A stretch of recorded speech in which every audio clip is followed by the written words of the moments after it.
What is up, guys? Welcome back to my channel and thank you for tuning in. This is gonna be part 2 of my 4-part series on how to diet. Part 1, we discovered nutrition basics. Part 2, this video, we're gonna cover bulking. In part 3, we're gonna cover cutting. And in part 4, we're gonna go over how to maintain a healthy lifestyle while sticking to your diet and just feeling good year round, right? So, if you haven't watched part 1, I would highly suggest you do so now. The link is in the bio because it is gonna be kind of hard to follow this video if you don't go back and watch the first video. All right? So, for those of you that have watched part 1 and you're familiar now with what it takes to establish your baseline caloric intake, you are now ready to get into what I call bulking. All right? Now, first of all, why would you bulk? Now, for the bodybuilder, the competitive bodybuilder, it's quite obvious. A bodybuilder wants to be as big as possible. In order to do that, you have to put on as much muscle as possible, eat as much as possible, and so on and so forth. But what about the day-to-day person that just wants to look good at a pool party or just wants to look good in general, right? You want to impress a girl if you take your shirt off. Well, why would you bulk? Because if you just continue to be where you're at, you're never going to improve. You want to slowly put on muscle in phases, right? That's where bulking comes into play, and that's also where cutting comes into play.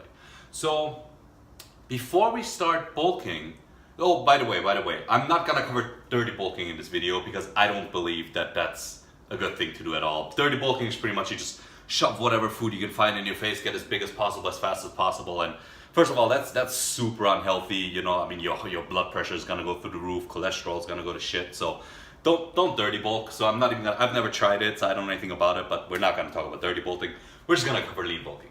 All right, so now that we got that out of the way, how do you get started with a nice lean bulk? Well, let's, for example, say you weigh 180 pounds and your baseline caloric intake you've established is 2,000 calories a day, right?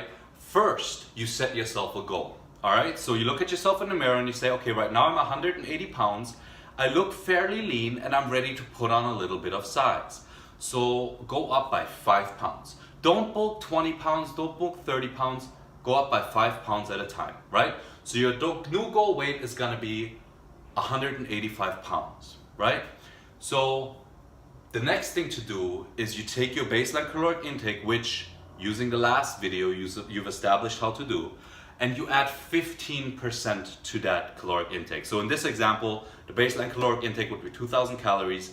You add 15% of that to that, which is 300 calories per day in addition that you're gonna consume, all right?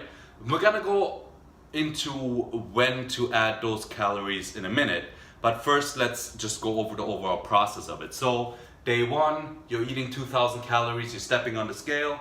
Okay, I'm 180 pounds, you flex in the mirror. Okay, I look great.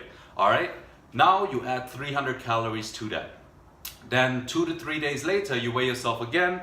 Let's say you're 182, great, you continued on that trend until you're 185. Now, obviously, you're gonna look a little bit softer at 185 than you have at 180, but you're not gonna be like sloppy or feel heavy or your blood pressure is gonna go up because it's just a nice increment you went up, okay? So you've reached the 185. From there, what you would do is you would decrease the caloric intake that you used to bulk up, so the 2,300 calories, because we added 300 calories, you would decrease that by about 10%. So your new baseline caloric intake to maintain your weight would be 5% higher, so 2,100, right? And then you would stick with that 2,100 until you are able to harden out that 185. And what I mean by harden out is that you should be by the time you're done with this bulking phase, you should be as lean at 185 as you were at 180. You should just be a little bigger. And then you're ready to do it again. So we go up by 5 pound increments at a time. And these increments, it might take 3 to 4 months for you to harden out after putting on those 5 pounds. And that's fine. You don't want to rush it, put on 20 pounds at once, because if you do ever decide to compete, or if pool season is coming up, or you meet a hot chick and you want to take your shirt off for the first time in front of her, you're gonna have to cut like 20 pounds, and that's no fun. So we'll go up 5 pound increments at a time. All right, so now that we've covered that, let me check my notes real quick, make sure we have everything. Yeah, so after you go after you're done getting those 5 pounds on, you go back down to a new baseline, which is increased by 5% of your previous baseline. So in this 2,000 calorie example, you do 2,300 calories to bulk for 2 to 3 weeks, and then you go down to 2,100 to maintain that and harden out that look. All right. Now, where do we add those calories? Okay. In the previous video, we discovered we discussed what carbohydrates are: simple carbs, complex carbs, and so on. And that each carb is 4 calories. So now we're gonna go into the more complexity of things, and I'm gonna tell you guys which carbs to integrate during a bulk. So we're still sticking to the 50-30-20 split: 50% protein, 30% carbs, 20% fats. That's your maintenance, right? Since we're bulking, we're gonna add all those calories to the carbohydrate part. So your new split is gonna be something like 45 protein, 40 carbs, 15 fats, something like that, because it's gonna be 300 calories added to the carbohydrate part. Now, you spread those calories out throughout the day in your carb meals. And your carb meals are gonna be breakfast, which is gonna consist of complex carbs like oatmeal or Ezekiel bread or even potatoes, although I would recommend sticking to grains. That's gonna be your breakfast. That's gonna be carb meal number 1. Carb meal number 2 is gonna be your pre-workout meal.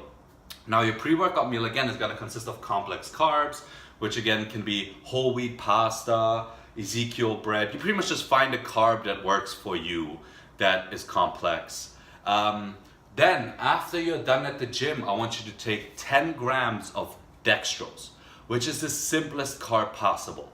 It's a sugar that's broken down into very, very small pieces, so it's just like a crazy light sugar, which is gonna stop you from being in a catabolic state right away. So, as soon as you get done lifting those weights for 2 hours, you're pumped, you're ready, you smash those 10 grams of dextrose. You just drink them. You can buy it as Gatorade powder or dextrose powder, whatever you wanna do. You just weigh it on a little food scale, 10 grams post-workout, and then you're going to, and then you're gonna drink that shake. You're gonna head home, and you're gonna eat your post-workout meal, which is gonna consist of not simple structured carbs, but not fully complex structured carbs either. So something like white rice would be great for your post-workout meal.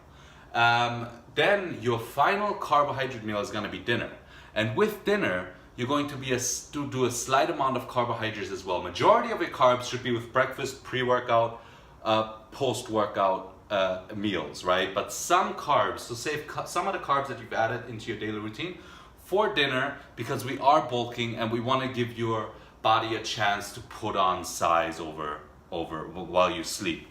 Now in terms of cardio, we definitely want to keep doing cardio even if we're bulking, even if we're in the off season, because cardio is great for your heart, and it's just good for you to get all that lactic acid out once a day, or once every other day, and just get moving, right? So I would suggest doing cardio for 20 to 25 minutes every other day or so. So you're hitting cardio 2 to 3 times a week, in the morning, post-workout, whatever. You want to do it when you're on an empty stomach, which would be in the morning or after your workout.